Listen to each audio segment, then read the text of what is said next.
Hey there, Sam Swags here, and I am ready to finally talk about the Tortured Poets Department, Taylor Swift's newest album. I'm recording this just after the weekend that it got released because I wanted to take some time to really digest it between how dense the lyrics are in this, along with the fact that she released over 30 songs, all in this anthology that she's classifying it. I wanted to make sure that I had the most rounded out perspective on it, and this album definitely changes the more you listen to it.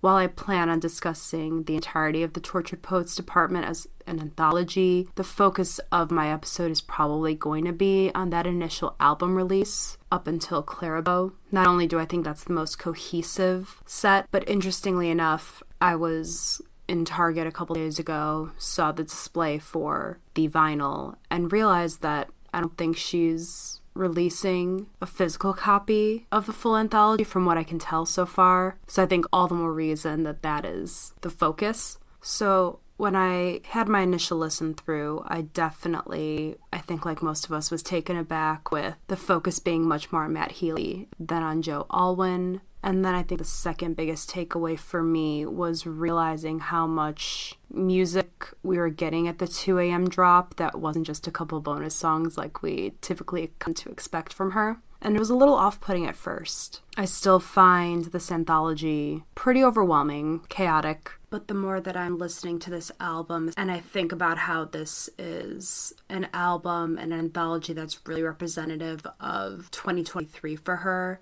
it honestly makes perfect sense. Whether I'm enjoying it or not, I've also come to the epiphany that this album really isn't for me at the end of the day, or any fans. This was to get everything off her chest from last year as a clean slate, a line in the sand to be able to move forward in 2024. You feel her frustration, you sense her highs and lows of having the best year of her career while simultaneously experiencing the lowest of the low, thinking that your 6-year relationship was going to be the one and turned out not to be, and reflecting on that time, the concept of losing her youth, as she's kind of been quoted saying about Joe in those 6 years, which is kind of cyclical in these songs. I feel like there's a lot of nods to high school and young love, and I know some of that is probably because of her new relationship with Travis, but I think it's kind of indicative of where her head is after all this time in the spotlight. I think this album is her most raw and vulnerable. I think it's one of her more interesting lyrically. And at first I wanted to say I think it was some of her best lyrically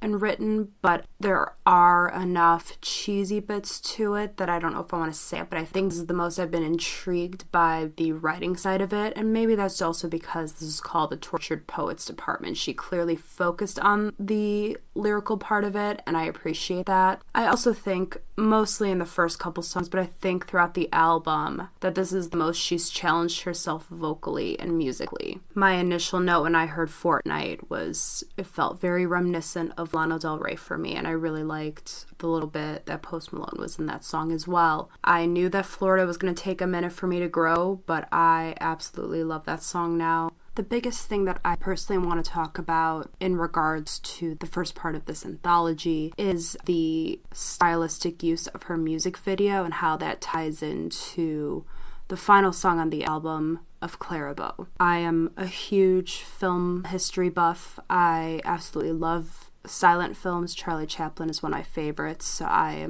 have a pretty decent knowledge of film from the 1910s into like the 30s and 40s, and she says a lot with not only the style of the music video but the reference to Clarabout at the end, because Clarabout was a silent film star. And during the 20s into the 30s is when sound started being incorporated into films, and it really shook Hollywood back in the day, because a lot of those silent film stars, one of them I would include as Charlie Chaplin, were starting to lose roles because their voices didn't match the persona visually were projecting in their movies. Or in some cases, a lot of those actors were foreign actors that all of a sudden would have had this accent, and they were losing jobs left and right. So Clara Bow was one of the few silent film actors that was able to successfully make that transition into the talkies, which is what they called movies with sound, when so many other actors were unable to.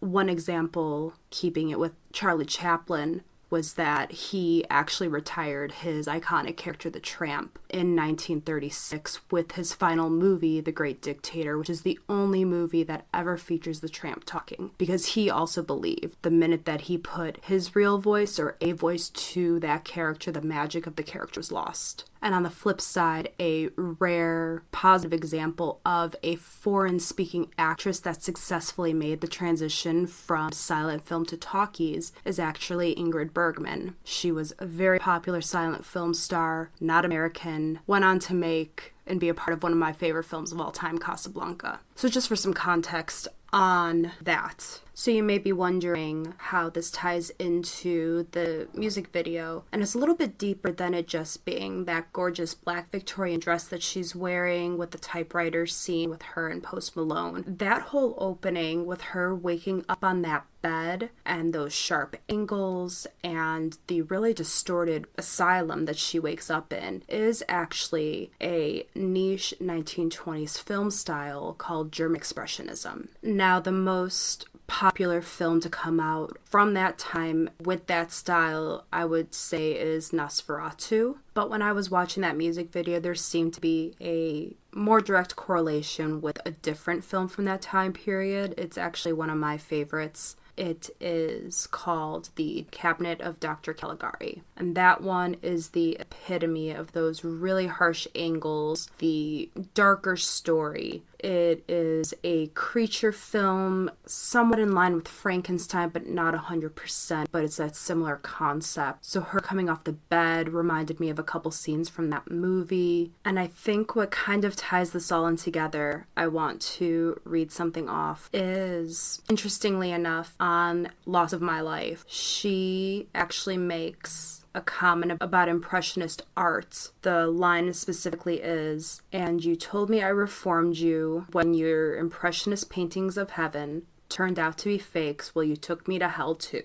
So for context on Impressionism versus Expressionism, Impressionism is taking in the world around you, more scenic, more landscape kind of art was developed around that time, but it's supposed to depict the everyday. And to me, this may be up for debate, but there's almost a sense of reality, or that being the goal, while Expressionism is meant to be from a subjective perspective. There is this level of distortion and bringing out certain moods or ideas that's supposed to be a commentary against the reality of life. And thinking about that line in the song and thinking about the expressionist style of the music video and that she's invoking the 20s just as a whole, ending the album on Clara Bow, a 1920 silent film actress that exceeded expectations and survived in an ever-changing industry, just is all the more reason of how this is her processing her life last year. From her perspective in this album, is her saying, this is what I dealt with. This is how I saw this past year. You saw me dancing around on tour. The I can do it with a broken heart energy. And it just makes this album just so much more cohesive to me in a way that I was not feeling when it first came out. And I just, again, am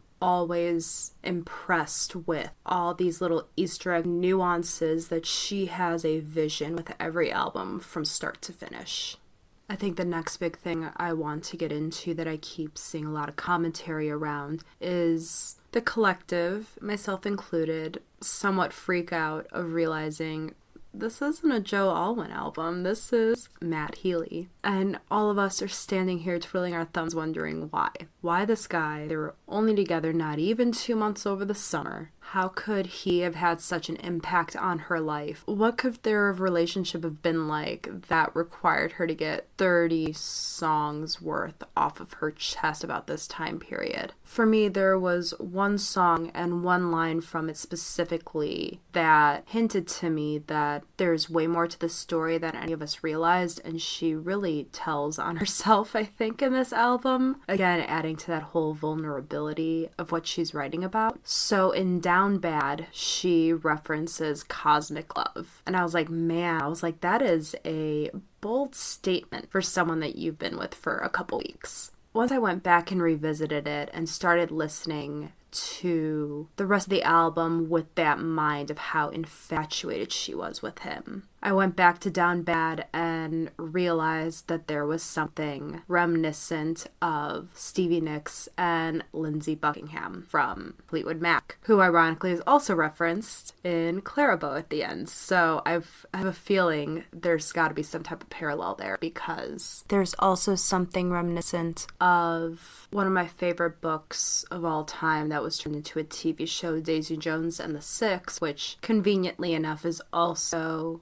very loosely inspired by the relationship and some of their subsequent drama of Stevie Nicks and Lindsey Buckingham. Hearing that phrase, cosmic love, made me think that there was this really intense creative and emotional connection between them, and also that this wasn't their first tryst. And the more I started looking into it, I see people making the argument that Taylor and Maddie have probably had this situationship, that he has been her rebound with a couple of her exes. Specifically, I'm seeing a lot in regards to Harry and even Calvin Harris. And I think that confirms it with Fresh Out the Slammer, which is her essentially admitting, yep, you're my go-to when I'm out of my next relationship. Jail is this metaphor for being stuck in love, being stuck in these relationships. But when she's out of the slammer, who's the first call she makes? It's to him. And I can't unsee it now, that this has been such an on and off thing for her, that this album has been like a decade in the making. And that's why she has so much material on it. But also, to play devil's advocate with this, I do want to say that even though this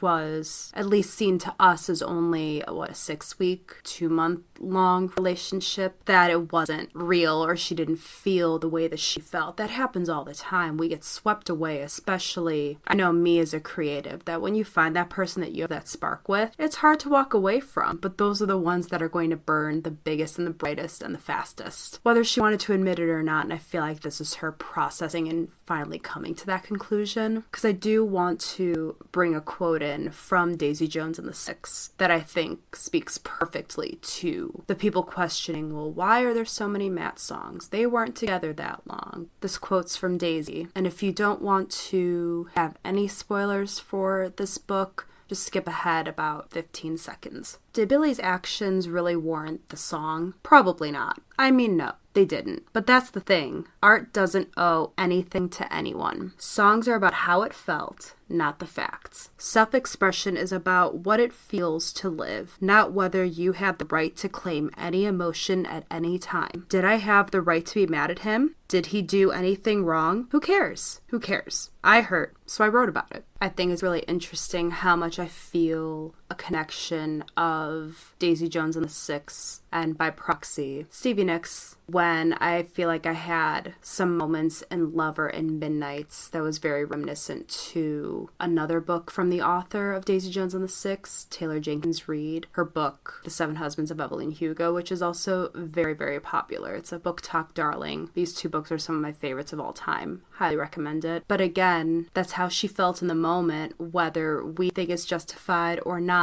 That is what she's experiencing, and that is what this album is everything that she was processing from her breakup with Joe, to the end of 2023, because we have a couple little Travis nods in here, which, let me tell you, I'm really excited to talk about some of these songs, not necessarily from the who is this song about, but her use of writing in parallel, or there being a call and response between certain songs, and how they also match up with some of the men kind of deciding who we think certain songs are about. I think the first example that I picked up on from this album is the song But Daddy I Love Him. My initial thoughts listening to this is I immediately picked up on the more more acoustic style of this song in regards to the rest of the album. It felt very reminiscent of Love Story. And then the minute that we got into the chorus with the visual of her running in her dress, it coming undone, screaming, "But Daddy, I love him," I'm imagining her Love Story music video. You know, it's the opposite of the dad saying yes. What would have happened in her love story if her dad said no? And this is the other side of that story. And what I think is really brilliant about this, that literally just hit me, so bear with me, is I made a note that the song starts off as a Maddie reference, but ends with Travie. I was trying to be clever with my rhymes. See what I did there? Because the song, kind of picks up on the opposite direction of Love Story, of the father saying no to the man that she loves. Her accepting that and then finding a love and a relationship worthy of her that is accepted by everybody. And I think that's Travis. And what I think adds that extra layer to it is I'll never forget the cutesy video of Taylor and Travis dancing to Love Story together after they won the Super Bowl, and how she was singing "You Be the Prince and I Be the Princess" to each other. And I just did she plan this? She had to have. We all collectively lost our minds watching them dance and sing to each other like that. She knows what she's doing, right? That had to have been planned. That couldn't have been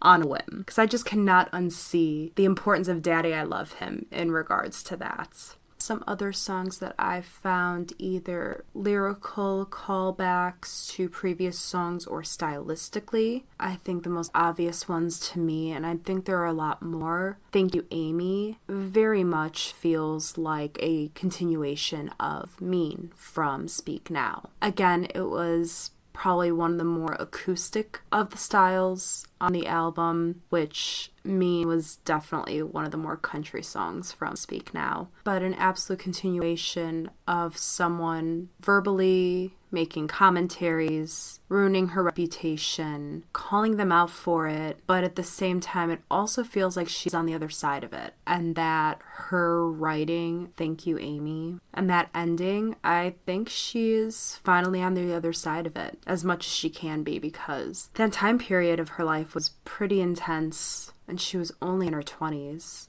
Anyone else would have been able to handle it any differently. So I'm not surprised that it's still taking her nearly a decade to not only process it, but get through the anger of it and move on from it. And ironically enough, Thank You Amy has now landed on the I Can Do It With a Broken Heart / the Acceptance playlist on Apple Music, which I think, again, confirms that theory that she's finally moving on from it after all that time. I know I already talked about Clara Bow in regards to it being the perfect bookend stylistically for the album portion of this anthology, this side A, but I wasn't initially convinced of that being a proper end to the album because it felt a little random. It felt like we were left hanging, which also in hindsight, she's about to release a whole other album's worth of songs a couple hours later, so that could also be part of it. But I realized re-listening to the album before I decided to do this episode, Clara Bow is very reminiscent of Long Live. There's something about the guitar work and instrumentation of Clara Bow that seems to be a nod to Long Live, which, let me tell you,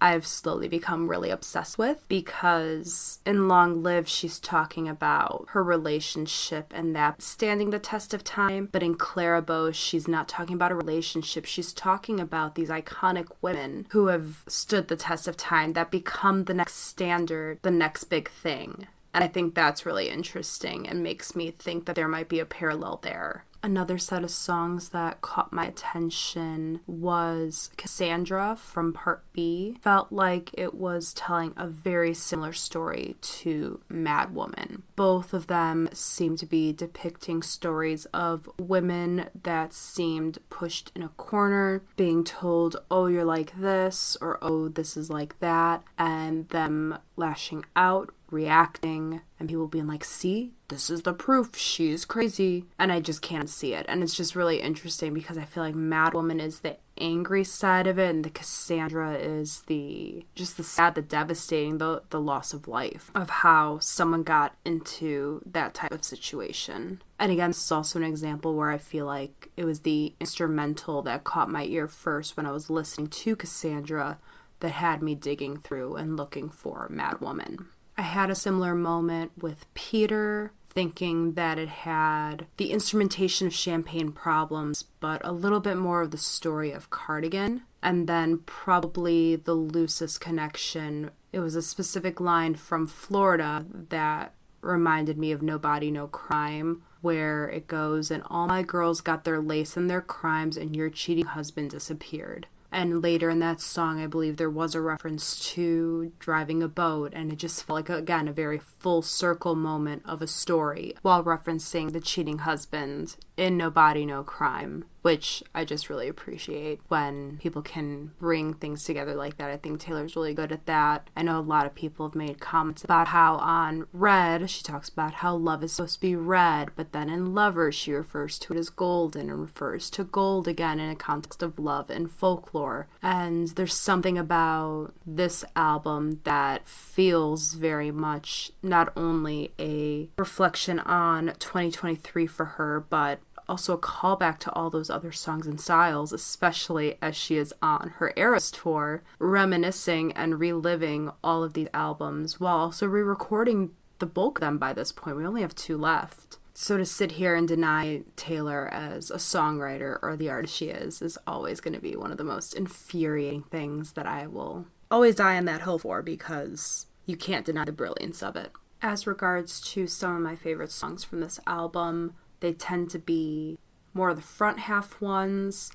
I tend to have this pattern with Taylor Swift albums, which are the songs always fall off for me the last 3, 5, sometimes more, depending on the album. The only album exceptions so far for me have been Folklore and Midnights. Actually, I'm going to add 1989 to being one of my few no-skip albums as well. I'm obsessed with Taylor's version. It's been my go-to for a minute. Maybe Reputation as well, but I feel like I skip around that one a little bit more. So I really love Fortnight. My Boy Loves to Break His Favorite Toys. Down Bad's great. So Long London, I think, is really powerful. Even though some of the lyrics are a touch on the cheesy side, I love the style of that song. I think it's really beautiful. Not crazy about Fresh Out the Slammer. I wasn't crazy about Florida at first, but it has totally grown on me. Like I had a feeling it would the first time I heard it. It's a bit abrasive, and I just have a lot of questions in general about the direction they took that song and how much of that was Florence and the Machine's inspiration and influence, or if this was Taylor's vision from start to finish for this song. Now, I'll admit that Guilty as Sin was not really a song on my radar. I don't necessarily skip it, but it isn't a standout to me. But I think the writing on it is also very telling. I think the song is a little bit more on the complex side, that it's not necessarily a Matt song per se, that it sounds like it's more of her being in that moment when she felt the end of her relationship with Joe start to crumble, that she found herself thinking back to Matt, remembering their past relationships, their past flings, feeling guilty about reminiscing about it, which again just kind of feeds that narrative of her and Matt having much more of a history than I think a lot of us, especially anyone that might be a little bit on the newer side, because I wouldn't necessarily call myself an OG Swiftie, but I was around in the beginning, fell off for some of the pop stuff and came back before this big Eras explosion. I kind of came back around Lover. Yeah, I wouldn't have known anything about Matt Healy. I'm not a 1975 fan, so this song became more interesting with additional context I decided was now canon. My favorite song, I think, on this album is The Who's Afraid of Little Old Me. It is so powerful. It channels and speaks to female rage in a way that I guess I needed to hear. I needed that confirmation and validation. And then on the personal side of it, almost immediately on all of my book accounts that I follow on Instagram, on TikTok, were immediately associating that song with some of my favorite female characters. And on one night when I was driving home, I put the song on, and let me tell you, my character Scarlett that I'm working on in my book, I literally imagined her entire end sequence in that song, and it was just so powerful. And it's the first song that I've associated with one of my original characters, and so there's just this personal affection for the song on top of the initial power that song has for me, and I think a lot of other fans as well. Something I've been seeing floating around mostly on Twitter, because I've been seeing a lot of Tortured Poets commentary coming through to that. I've been trying to avoid it because I like to form my own opinions. One of the patterns I've been noticing from some of those threads on Twitter is how so many of those diehard Swifties have been feeling almost scolded by this album for being so invested in her life and feeling this personal connection to her, this parasocial connection that she's built with some of these fans unknowingly. And while I definitely had a moment with not necessarily hero worshipping her, but definitely having her on a little bit more of a pedestal than I typically do, the only song that ever truly made me feel uncomfortable for her as a fan is honestly I Can Do It With a Broken Heart. And it didn't make me uncomfortable in the sense that it's because I've built up this parasocial relationship with a celebrity figure. It's more the discomfort of knowing what an impact and what a positive experience and what a treasured time that was for me to see her perform. I was with two of my really close friends. I had just quit my job to move back home with my parents and take a leap on a more creative career, and also had booked my dream trip across the UK later that summer. So for me, this concert was so important for this new phase of my life, and hearing that song and knowing how heartbreaking it was, how hard it was for her to do that, to have to put on this persona 3 times a week for, what was that, 6, 7, 8 months? Gives me so much respect for her as an artist and as a performer to be able to do that, but knowing that there is such a dissociation between what she was going through, what she was thinking, what she was feeling versus me is where I sit in my discomfort. Another one of the standouts for me was The Alchemy, which also felt like one of the more stylistically out there ones, but in doing so, I think that was also her marking, like, no, this isn't a breakup song, this isn't a sad song, this is a positive song about a current relationship, about a current state of mind, or the beginning of where I'm at now. And I think that's really important.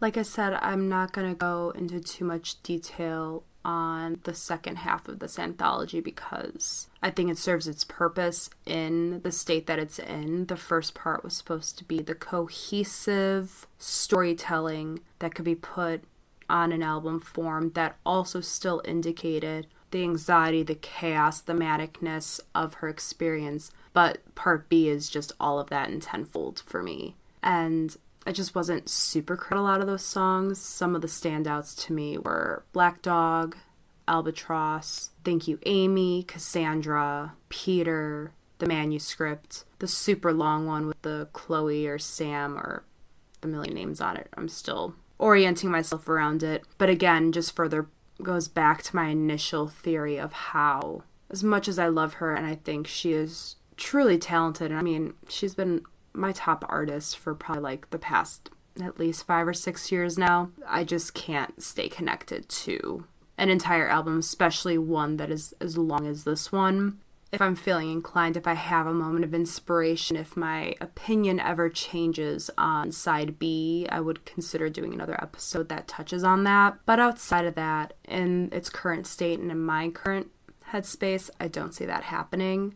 I've intentionally been avoiding listening to anything outside of the Tortured Poets department right now, and I'm very excited to get back into listening to something that isn't so miserable, so emotional, so heavy. So I'm very much ready to move on from this episode and this phase, and I'm looking forward to hearing this music in the context of her collective work, because I think that's also like really impactful. On a final thought about this album, I wanted to bring back a conversation I had with one of my Swiftie friends when we were hanging out, and she's like, how excited are you for this new album? And I was pretty honest. I was like, I'm actually a little nervous about it. Not that I didn't think it would be a quality album, or I wouldn't find something that I enjoyed or appreciated of her artistry, but I've been coming off of 2023 when she started dating Travis, and you started seeing the masses starting to hit a breaking point, that her popularity, the eras to her relationship with Travis seemed to be coming to a head. She was kind of on this precipice of maintaining the popularity, the love, but starting to slowly lose it a little bit. And I don't think any turmoil or backlash will ever surpass her 2016 saga with the overexposure of her relationship with Tom Hiddleston and that PR move and the drama surrounding Kim and Kanye. But I had a feeling this album would be a little divisive, and I didn't want to be negative about it because there's almost always been something to love, enjoy, and appreciate from every album she puts out. And it's really interesting because I feel like we're seeing a little bit of that divide right now. Mostly unwarranted. I think a lot of people are still expecting that music that appeals to all that she's just been able to do so well for so long. And those more fringe people, the more casual listeners, are coming to this and they're like, why am I listening to this? And I just hope that it doesn't spiral further. I'm not saying that I think this album was made only for original Swifties per se, but I think the intention of this album is so different that if your intention was to come in for the next greatest hits, the mass appeal, then this isn't it, and that's why you're disappointed. In a similar note, it does have me wondering about her working relationship with Jack Antonoff and whether it's run its course per se, if she is able to continue creating and evolving new work with someone that has been so instrumental in these recent albums that have been so successful. Because while I was impressed for the most part lyrically and vocally on this album, I think there's a little less creativity to it in some ways. And I just don't see right now if Jack can take her into a new direction or if this is where she wants to stay as an artist. That's, a valid question too. This album seems to have some nods to the lyrics and the songwriting of Folklore and Evermore, a little bit more of the sound of Midnight's, kind of, but not 100%.